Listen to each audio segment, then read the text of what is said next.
হরে কৃষ্ণ। শ্রীমদ্ ভগবদ গীতা চতুর্থ অধ্যায় জ্ঞানযোগ। এই অধ্যায়ে সর্বমোট 42টির মতো শ্লোক রয়েছে এবং এক কথায় বলতে গেলে শ্রী ভগবান এই অধ্যায়ে বলবেন যে জ্ঞানের দ্বারা সংশয় নাশ করে নিষ্কাম কর্মযোগের দ্বারা কর্তব্য কর্ম করে আত্মার চিন্ময় স্বরূপ অবগত হওয়া সম্ভব। সংযতেন্দ্রিয় তৎপর শ্রদ্ধাবান ব্যক্তিরাই জ্ঞান লাভের অধিকারী। 1 থেকে 11 নম্বর শ্লোকে শ্রী ভগবান বলবেন যে এই জ্ঞানযোগ কি করে এই ধরাধামে এসেছিল। সৃষ্টির প্রারম্ভে শ্রী ভগবান এই সমস্ত জ্ঞান সূর্যদেব শ্রী বিবস্বানকে বলেছিলেন। সূর্য তা মানব জাতির জনক মনুকে বলেছিলেন এবং মনু তা ইক্ষ্বাকুকে বলেছিলেন।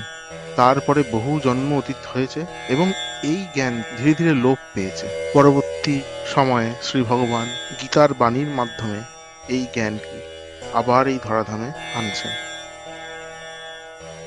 শ্রী ভগবান এও বললেন যে যুগে যুগে সাধুদের পরিত্রাণ করার জন্য, দুষ্কৃতীদের বিনাশ করার জন্য এবং ধর্ম সংস্থাপনের জন্য তিনি যুগে যুগে অবতীর্ণ হয়েছেন এবং হবেন। এইখানেই সেই বিশ্বখ্যাত শ্লোকটি চলে আসে, যদা যদা হি ধর্মস্য গ্লানির্ভবতি ভারত অভ্যুত্থানায় অধর্মস্য তদাত্মানম সৃজাম্যহম পরিত্রাণায় চ সাধূনাম বিনাশায় চ দুষ্কৃতাম ধর্ম সংস্থাপনার্থায় সম্ভবামি যুগে যুগে। এটি বহুল প্রচারিত একটি শ্লোক, যেখানে শ্রী ভগবান বলছেন তিনি যুগে যুগে অবতীর্ণ হয়েছেন এবং হবেন। আসক্তি, ভয় ও ক্রোধ থেকে মুক্ত হয়ে যিনি শ্রীকৃষ্ণের এই প্রকার দিব্য জন্ম ও কর্ম যথার্থভাবে জানেন, তাকে আর দেহত্যাগ করার পর পুনরায় জন্মগ্রহণ করতে হয় না। 12 থেকে 15 নম্বর শ্লোকে শ্রীকৃষ্ণ বলছেন যে এই জগতের মানুষেরা বিভিন্ন দেবদেবীর কাছে সকাম কর্মের সিদ্ধি কামনা করে। তার মানে হলো, আমি এই কার্য করছি, তার ফল আমি এইটা আশা করছি। কিন্তু তত্ত্ববেত্তা মানুষ কখনো সকাম কর্মের বন্ধনে আবদ্ধ হন না। তারা কর্তব্য কর্ম করে যান এবং কর্তব্য ফল কোনো কিছু আকাঙ্ক্ষা করেন না। কর্তব্য ফল শ্রী ভগবানের পাদপদ্মে অর্পণ করে দেন। এবারে আসি খুবই গুরুত্বপূর্ণ একটি জ্ঞানের মধ্যে, যেটি শ্রী ভগবান 16 থেকে 24 নম্বর শ্লোকের মধ্যে বলেছেন, কর্ম, বিকর্ম, অকর্ম। কর্ম মানে হলো শাস্ত্রের অনুমোদিত কর্ম বা কর্তব্য কর্ম। বিকর্ম মানে হচ্ছে নিষিদ্ধ কর্ম, যেমন নেশা করা, পরস্ত্রী সংসর্গ করা, জুয়া খেলা, প্রাণী হত্যা করা ইত্যাদি। আর অকর্ম মানে নিষ্কাম কর্ম। এইভাবে দেখুন, শ্রী ভগবান এখানে বলছেন যে যিনি কর্মে অকর্ম দর্শন করেন এবং অকর্মে কর্ম দর্শন করেন, তার মানে এটা হলো যে যে ব্যক্তির কাছে কর্মফল কোনরূপ মানে রাখে না, তিনিই কিন্তু মোক্ষ লাভের অধিকারী।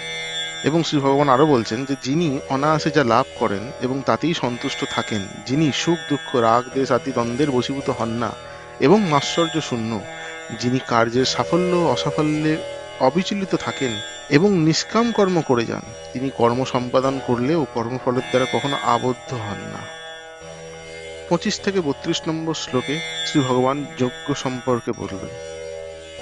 যজ্ঞ নানা ধরনের: দেবতাদের উদ্দেশ্যে উপাসনা যজ্ঞ, অগ্নি আহুতিপূর্ণ যজ্ঞ, ব্রহ্মচারীদের মনঃসংযম রূপ যজ্ঞ, গৃহস্থ ভক্তদের ইন্দ্রিয় সংযম রূপ যজ্ঞ, কঠোর ব্রত এবং দান রূপ যজ্ঞ, তপস্যা রূপ যজ্ঞ, অষ্টাঙ্গ যোগ রূপ যজ্ঞ, জ্ঞান লাভের জন্য বেদ অধ্যয়ন রূপ যজ্ঞ, প্রাণায়াম যোগীদের যজ্ঞ, যজ্ঞের প্রভাবে প্রাপ্য মুক্তি এবং তারপর সনাতন প্রকৃতিতে ফিরে যাওয়া সম্ভব।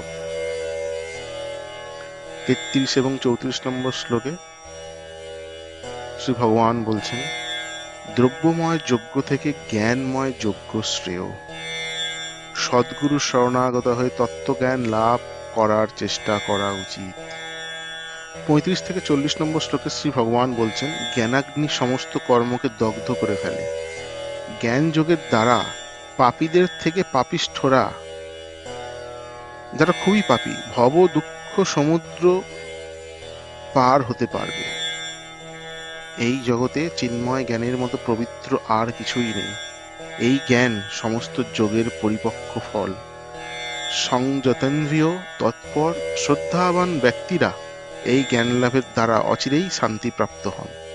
এইখানে আরেকটি বহুল প্রচলিত উদ্ধৃতি চলে আসছে, সেটা হচ্ছে শ্রদ্ধাবান লভেতে জ্ঞানম।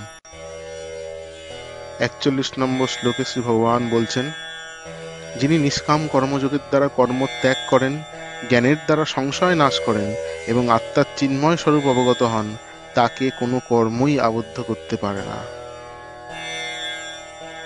42 নম্বর শ্লোকে শ্রী ভগবান সবার জন্য বলছেন, হে ভারত, তোমার হৃদয়ে যে অজ্ঞান প্রসূত সংশয়ের উদয় হয়েছে তা জ্ঞানরূপ খড়গের দ্বারা ছিন্ন করো।